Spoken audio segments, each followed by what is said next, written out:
Ingemārs Tankēvičs, TV3 ziņas.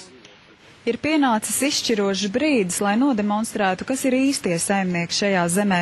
Kvēlu uzrunu pavadīts, šodien tika parakstīts aicinājums nevalstiskām organizācijām, partijām un pilsoņiem piedalīties referendumos, liekot pie varas esošajiem rēķināties ar tautas gribu. Latvijā reālo varu ir pārņēmusi pretiesisks nevienu nevēlētu koalīcijas padomu, kur diktēs Saeimai un valdībai lēmumu pieņemšanu šauras grupas interesēs. Tie ir ievadvārdi šodien parakstītajam aicinājumam visiem Latvijas pilsoņiem neatkarīgi no to politiskās nostājas piedalīties referendumos par Saeimas atlaišanu un pensiju likumiem. Kamēr mēs kā tauta nesaprotam, kad mums kā ganiem ir pienākums, lai lopi neiebrien auzās, tikmēr lopi ganīsies auzās.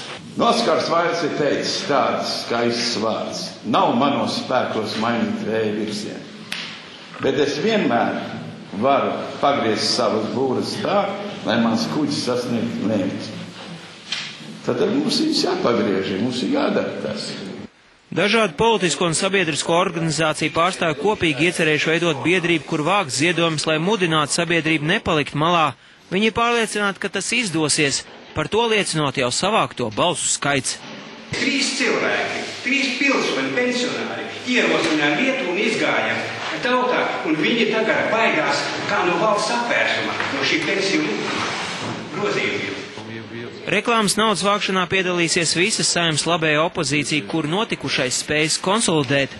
Jūs ļoti labi zinat, nevaram droši vien būt siltas jūtas Pilsoniskās savienības jaunā laika politiķiem, bet es burtiski pirms nākšanas pie jums runāju ar Sandru Kalnieku. Tas nav problēma, lai mēs apsēstos pie galda.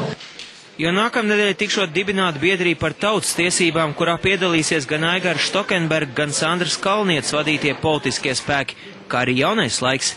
Jānis Eglīts, Ivors Žepickis, TV3 ziņas.